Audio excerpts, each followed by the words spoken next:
자, 오늘부터 우리는 사무엘기, 이 사무엘서를 한번 처음부터 끝까지 이제 보려고 합니다. 이 사무엘기는 신명기의 역사서라고 하는데요. 신명기의 역사서는 신명기, 사사기, 룻기, 사무엘, 장하, 열왕기, 상하 이 책들이 해당되는 책입니다. 신명기의 역사서라는 것은요, 바로 이 신명기가 가지고 있는 그 신학적 관점을 가지고 쓴 역사 이야기다 라고 해서 신명기의 역사서라고 하는 겁니다. 자, 넘어갈까요? 자, 신명기의 역사서는요, 세 가지 특징이 있습니다. 첫 번째는 원선징악이에요. 선을 행하는 사람, 하나님의 뜻에 합당한 사람은 어떻게 돼요? 하나님께서 복 주고, 제사도 잘 안 지내고 나쁜 짓 하는 사람에게는 어떻게 해요? 악을 갚으시는, 심판하시는 하나님이시다 라는 것이 첫 번째 특징이고요. 두 번째 특징은 누가 유일한 하나님이냐? 바로 야훼 하나님만이 유일하신 하나님이시다. 유일신 사상이 나옵니다. 그리고 세 번째 특징은 야훼 하나님에 대한 주권을 인정하는 것. 이 세상을 다스리며 이 세상의 주인이 되시는 분이 누구시냐 하는 이 주권, 이것을 누가 가지고 있느냐, 이것을 굉장히 중요하게 여깁니다. 특히 우리가 오늘 읽은 이 사무엘기는 이 세 번째 특징, 하나님이 주권을 가지고 계시다라는 것이 잘 드러나는 책입니다. 이스라엘의 진정한 통치자가 누구냐? 하나님께서 이스라엘을 다스리시느냐? 아니면 인간이 세운 그 왕이 이스라엘을 통치하는 것이냐, 다스리는 것이냐 하는 이 문제를 사무엘기는 다루고 있다는 겁니다. 이 문제에 가장 깊이 연루된 사람이 누구냐면 바로 사무엘입니다. 사무엘. 자, 사무엘은 오늘 말을 안 듣네요. 넘어갑시다. 자, 사무엘은 하나님이 왕이 되시는 진정체제에서 인간이 왕이 돼서 통치하는 왕정체제로 넘어가는 이 과도기를 주도적으로 이끌어간 인물이 사무엘이라는 사람입니다. 한 번 더 눌러주시면 사무엘이 짠하고 나타날 텐데, 오늘 뭐 손발이 잘 안 맞네요. 손발이 이렇게 안 맞지. 자, 사무엘이 짠하고 나타났어요. 이 왕정시대는, 신정시대에는 사사기 시대 그리고 그 이전을 가리키는데, 사사시대를 한번 보세요. 하나님께서 그 사람을 불러서 영을 내려주시고 지도자로 세우시면 그 사람이 지도자가 되는 거예요. 그러나 왕정체제는 왕은 인간이 세우고 한번 왕이 세워지면 혈통에 따라서 왕위가 계승이 됩니다. 바로 이렇게 하나님이 세우신 진정체제로부터 왕정체제로 넘겨준 사람이 사무엘이에요. 비록 사무엘이 그 일을 감당은 했지만 사무엘은 그것이 결코 기쁘지 않았어요. 남은 백성들이 원하였기에 어쩔 수 없이 그것을 했지만, 또 그 속에 인간이 왕이 되고 인간이 주권을 가지고 인간이 스스로 옳은 대로 행하는 것을 보면서 사무엘은 굉장히 마음 아파했던 인물로 그려집니다. 바로 오늘 우리가 읽은 이 사무엘상 1장 1절에서 8절까지 말씀이 이 사무엘의 탄생, 그것을 그리고 있는 이야기입니다. 오늘 본문에 보니까요, 사무엘의 아버지가 누구라고 나옵니까? 누구예요? 엘가나라는 사람이 나옵니다. 엘가나입니다. 자, 1절을 우리 같이 한번 봅시다. 우리가 1절에서요, 많은 정보를 얻어야 됩니다. 이제 되네요. 자, 1절.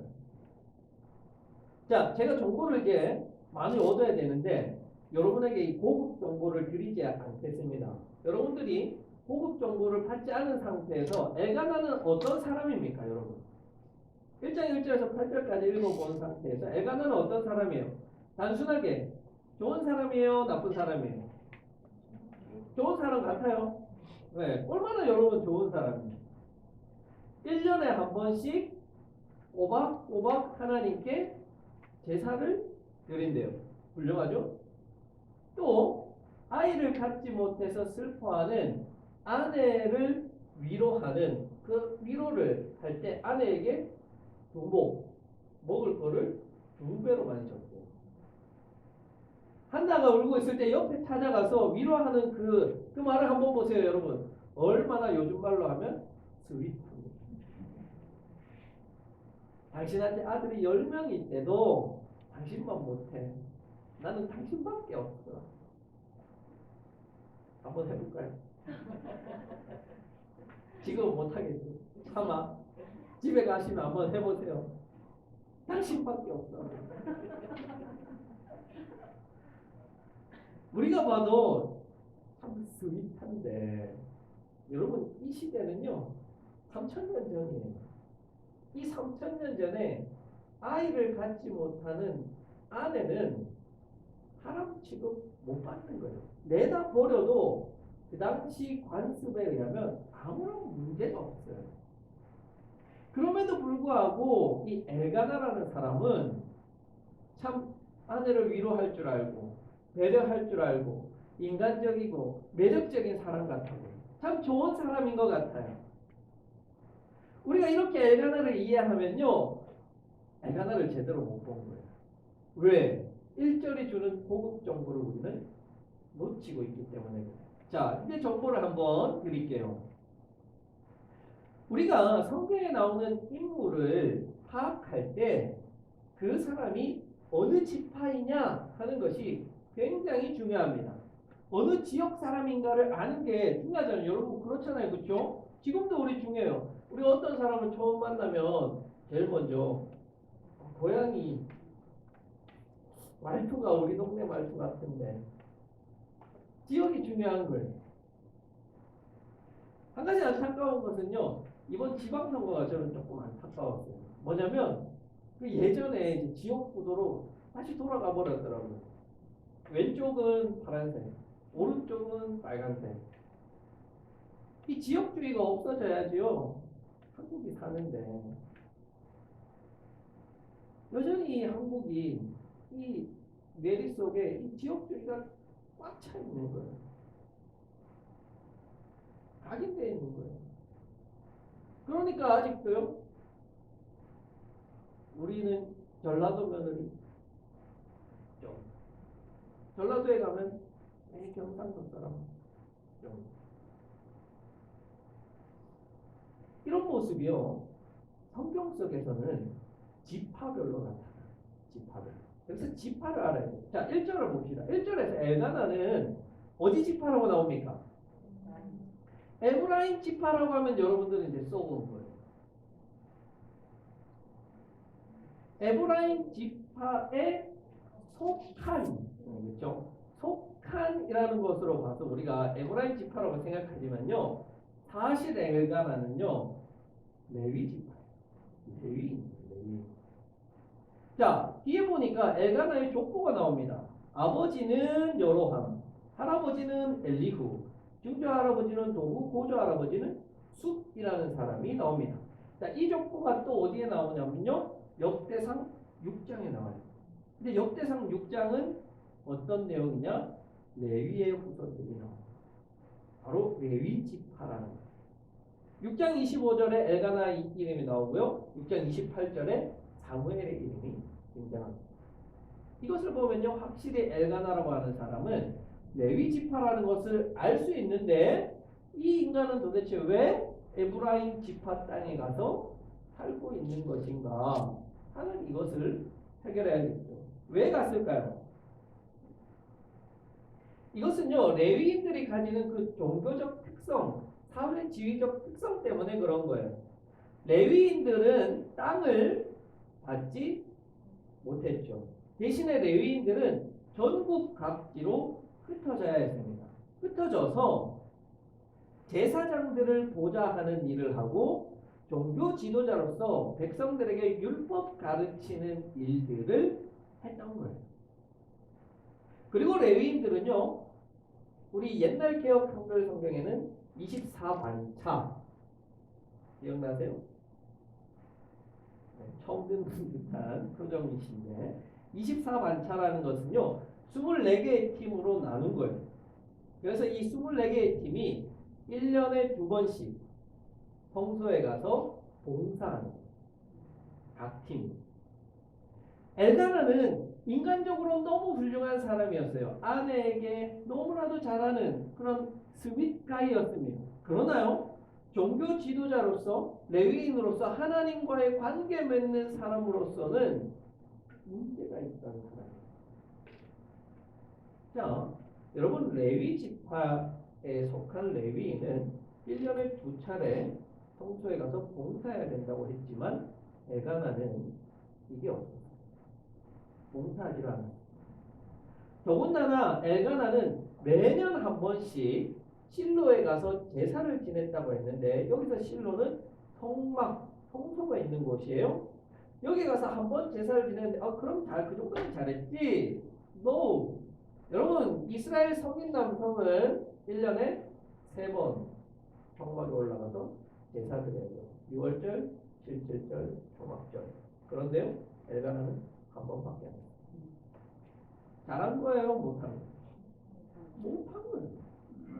율법에 의하면 3번 드려야 하는 것을 한 번 했고 2번 봉사해야 되는 것을 하지 않은 거예요. 엘가나는 종교 지도자예요. 레위인이에요. 지금으로 치면 목사님이에요. 그런데도 그는 율법을 제대로 지키지 않았던 겁니다. 엘가나의 상태를요 성경적 표현대로 하자면 자기 소견에 옳은 대로, 자기 소견. 사사시대를 표현하는 대표적인 말 아니에요? 자기 소견에 옳은 대로. 지금 엘가나는 자기 소견에 옳은 대로 하는 거예요. 하나님께서 율법에는 3번 성소에서 제사 지내라 했지만 한 번만 가는 거예요. 왜? 내가 생각해보니까 한 번만 가면 되겠거든요. 2번 성막에 가서 봉사해야 되는데 하지 않는 거예요. 바쁘거든요. 할 일이 많거든요. 에이 하나님 뭐 3번까지 뭐 제사 드릴 거 있습니까? 그냥 한 번 잘 지낼게요. 한 번만 잘 지내면 되지 않겠습니까? 2번 봉사하는 거 저 말고도 사람들 많은데요. 그 사람들이 하게 내줍죠 뭐. 사사시대의 특징이 잘 나타나는 사람이에요. 사사시대는요 율법이 무너지고 율법의 정신이 무너진 시대예요. 사사기는 율법이 제대로 한 번이 시행되지가 않았어요. 대신에 어떻게 하느냐? 자기 소견에 옳은 대로 다 하는 거예요. 그런데 여러분 여기서 오해하시면 안 되는데요. 자기 소견에 옳은 대로 한다고 해서 죄를 짓는다거나 방탕하게 산다거나 교회도 안 나가고 이런 게 자기 소견에 옳은 대로 하는 게 아니라는 말이에요. 이걸 가리키는 게 아니에요. 엘가나를 보세요. 다 해요. 다 한다고요. 1년에 한 번씩 제사 지내고 아내도 잘 챙기고 어려움 당한 그 아내를 위로도 잘하고 주님께 경배도 해요. 겉으로 보면 너무나 잘하는 것 같아요. 하지만 그 모든 것들이 율법 따라 하는 게 아니라요. 자기 소견에 오는 대로 하는 거라고요. 하나님의 가르침, 하나님의 마음, 하나님의 정신에 맞게 하는 게 아니라 지가 똑똑해가지고 지 생각대로 하는 거라고요. 이런 사람들에게 문제가 뭐가 있냐면요. 문제가 닥쳤을 때 엉뚱한 행동을 합니다. 자, 엘가나에게는요. 2명의 아내가 있습니다.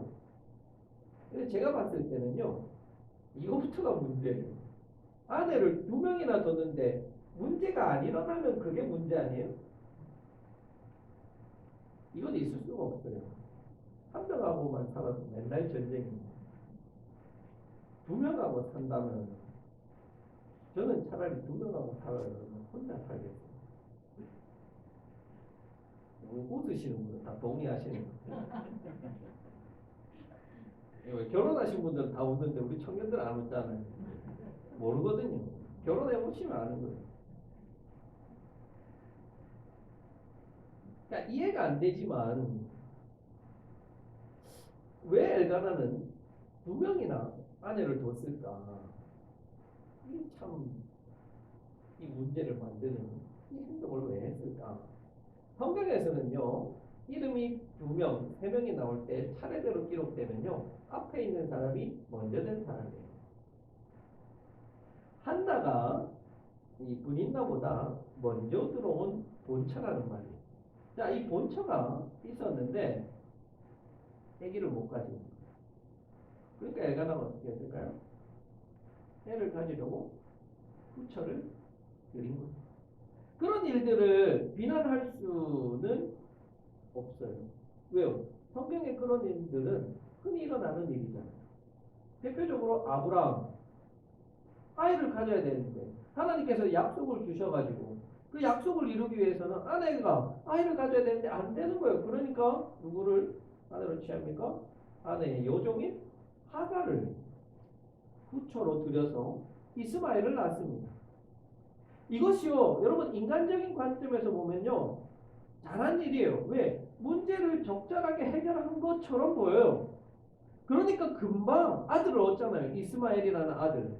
문제를 해결하는 가장 합리적이고 빠른 방법을 잘 선택한 거란 말이에요. 또 문제가 누구에게 있는지가 명확히 드러났잖아요. 사라와의 관계에서는 애가 안 생기는데 하갈과의 관계에서는 애가 생겼어요. 그러면 누구에게 문제가 있는 거예요? 사라에게 문제가 있다는 게 딱 드러났잖아요. 마찬가지예요. 둘째 분인나에게는요, 자녀율이 있었대요. 한 명도 아니고 자녀율이래요. 두 명인지 세 명인지 모르겠는데 여러 자녀가 있는 거예요. 자, 그러면 지금 이 상황에서 누구에게 문제가 있는 거예요? 한나에게 문제가 있는 거잖아요. 한나에게. 엘가나도 문제가 없고 분인나도 문제가 없고 한나에게 문제가 있는 거예요. 엘가나는 정확히 봤어요. 한나에게 문제가 있으니까 후처를 드린 거예요. 그건 인간적인 관점에서 보면 정확하게 문제를 해결한 거예요. 다만 그것이 자기 소견에 옳은 대로 자기 지식대로 했다는 것이 문제입니다. 인간적인 관점에서 봤을 때는 너무 훌륭하고 잘했어요. 그렇다고 해서 그것이 하나님의 뜻이라거나 하나님의 방법에 맞는 것은 절대 아닙니다. 엘가나는 자신이 똑똑하고 훌륭한 사람인지 모르겠어요. 성품적으로 대단한 사람인지는 모르겠어요. 그러나 그가 아내를 따뜻하게 위로할 줄은 모르겠지만 그런 문제가 닥쳤을 때 그 문제를 인간적인 방법으로 빠르게 해결했겠지만 그것은요, 하나님의 방법대로 한 것이 아니었다는 말이에요. 인간적인 관점에서 볼 때는 100점일지 모르지만 하나님의 관점에서는 빵점이에요. 근본적인 문제의 원인을 놓치고 있는 거예요. 한나가 여러분 왜 임신 못하는지, 왜? 오전에 나오잖아요. 오전에 뭐라고 나옵니까? 하나님께서 태를 닫아 놓으셨다. 하나님께서 묶어 놓으셨대요. 태를 묶어 놓으셨다. 여러분 하나님께서 묶으셨는데 어떤 인간적인 방법으로 이걸 풀 거예요? 어떻게 풀 거예요? 풀 수 있어요 이거? 없어요? 하나님 묶은 거 풀 수 없어요? 있어요 없어요? 어떻게 대답해야 되는지 모르겠죠. 왜 못 풀어요? 우리 권사님 기도했잖아요. 우리는 하나님의 자녀로서의 권세가 있는데 하나님 묶은 거 왜 못 풀어요? 인간적인 방법으로 풀려니까 안 풀리는 거예요. 하나님이 묶으신 거는 하나님의 방법으로 풀어야죠. 인간적인 방법으로 하갈이라는 몸종을 통해서 이스마엘을 낳으니까요. 평생의 이스마엘이 아브라함에게 근심이 돼요. 근심. 후에는 이스마엘 족속이 아브라함의 후손들을 괴롭히는 일을 하는 거예요. 아내인 한나가 아이를 갖지 못하자 후처인 분인나를 들이니까 집안이 풍비박산이 난 거예요. 분인나가 한나를 욕하고 그에 대해서 한나가 분인나를 핍박하고 두 뭐라고 그래야 될까? 이 두 부인이 서로 싸우는데 어떻게 집안이 화목할 수가 있겠냐고. 목사님 집안인데 날마다 싸우고 날마다 끊임없이 싸우는 거를 끊이지 않는 거예요. 쑥대밭이 되는 거예요. 그래서 잠언은요 뭐라고 이야기하냐면요. 여기 안 나왔네요. 25장 4절에요. 다투는 여인과 함께 큰 집에 사는 것보다 꼼꼼하게 혼자 사는 게 낫다. 우리 청년들 잘 들으세요. 좋은 아내를 늘 자신이 없으면 혼자 사는 게 낫습니다. 여러분 보세요. 이 문제는요. 인간적으로 그 문제가 아니에요. 지금 엘가나는 잘못된 방법으로 했기 때문에 집안이 박살이 난 거예요. 하나님의 방법대로 풀면요. 근데 너무나도 이게 쉽게 풀리는 거예요. 왜? 설레가 있거든요. 창세기 25장 21절. 누구냐면요. 이삭이. 이삭이 아내 리브가를 얻었는데 리브가가 애를 못 가져. 그때 이삭이 어떻게 했느냐면 21절. 이삭은 자기 아내가 임신하지 못하므로 아내가 아이를 가지게 해달라고 주님께 기도하니 주님께서 이삭의 기도를 들어주시니 그의 아내 리브가가 임신하게 되었다. 여러분에게 다시 묻습니다. 여러분 하나님이 묶은 걸 우리가 풀 수 있어요? 풀었잖아요. 이삭은 이렇게 쉽게 푸는데요. 다음 주에 또 보시면 아시겠지만 한나도 아기를 가져요. 이 이야기 다음에 뭐가 나오는데 한나가 어떻게 하는데요? 주님 앞에 가서 기도하잖아요. 토라하잖아요. 하나님 내가 이렇게 힘들어. 그렇게 속상하게서 하나님 앞에 나와서 기도했을 때 하나님께서 그 기도를 들으시고 아들 사무엘을 주셨습니다. 세상 사람들이 봤을 때는 그건 뭐야 그게 기도한다고 뭐 다 들어줘? 다 돼? 해결이 돼? 그렇게 이야기하겠죠. 그렇게 해서 되겠냐고. 이목수정도 하고 시험관 하기도 하고 그렇게 하는 게 먼저지. 기도한다고 돼? 그럼 근데 누가 더 똑똑한 방법인가? 누가 더 훌륭해?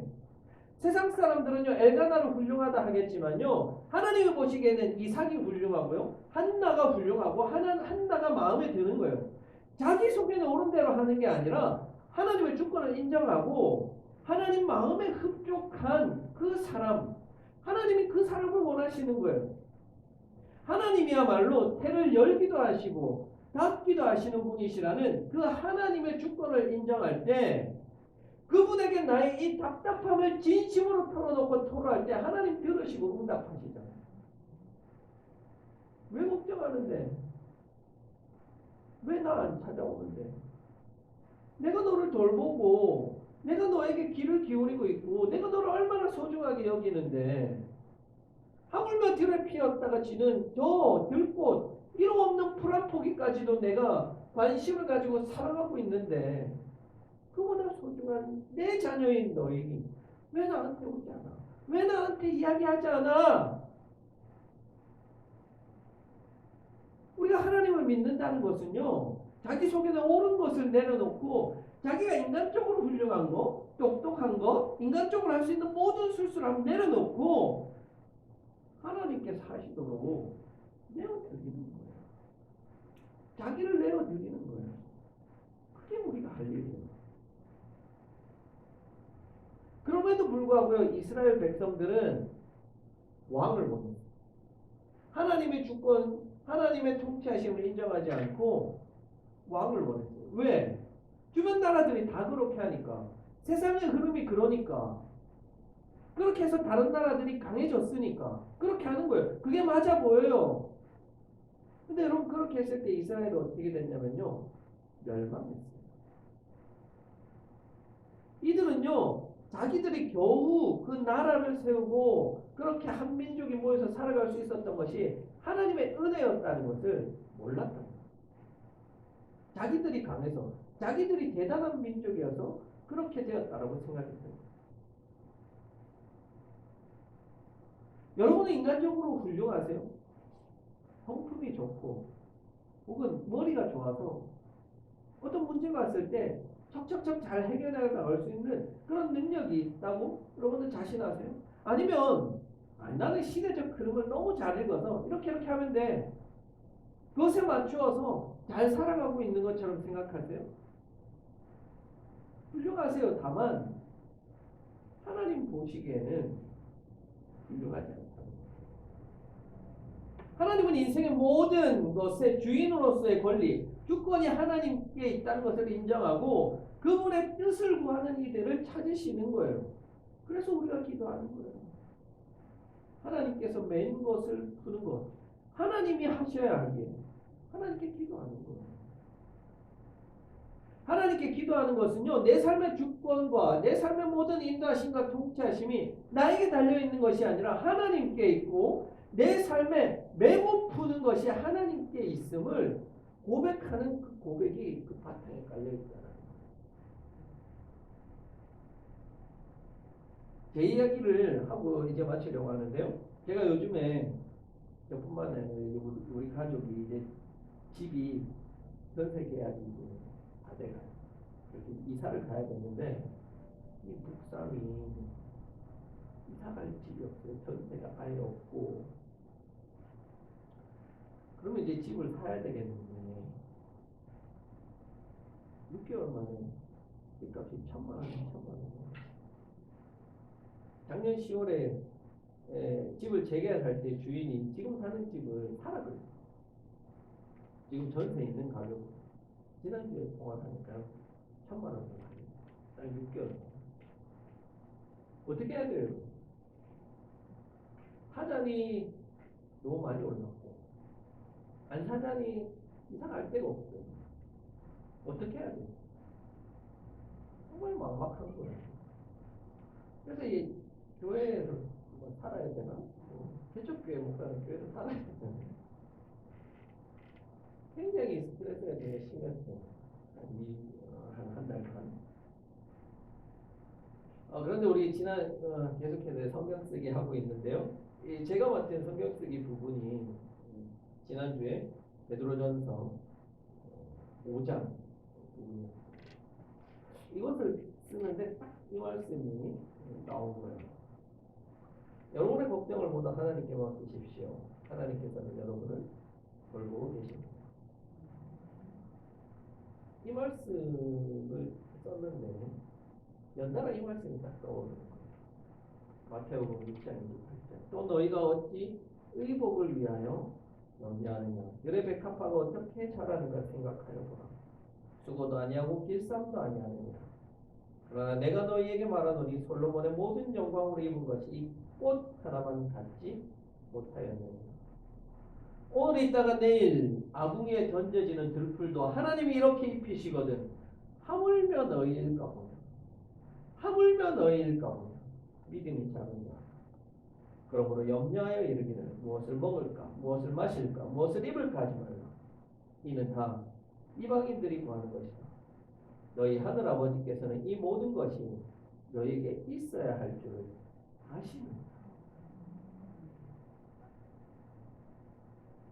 여러분 어떤 문제가 여러분들을 힘들게 하십니까?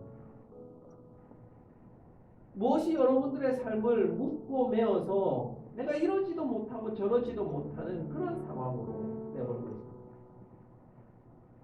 하나님은요, 나의 똑똑한 것, 나의 잘난 것, 시대를 잘 파악해서 문제를 잘 해결하는 것, 그거 사용하지 않으세요. 하나님은 그저 내가 부족하다고 고백할 때 나는 할 수 없으니 하나님이 도와주시옵소서, 하나님이 아시옵소서 고백하시는 그 사람들을 도우시고 돌보십니다. 이 시간 그렇게 걱정하고 아무것도 할 수 없는 우리에게 하나님 선언하십니다. 걱정하지 마라. 걱정하지 마라. 나한테 맡겨. 내가 너희 돌보고 있다. 내가 너희 지켜보고 있다. 내가 할게. 내가 풀어줄게. 나는 너희를 돌보는 하나님. 나에게 축복을 맡겨.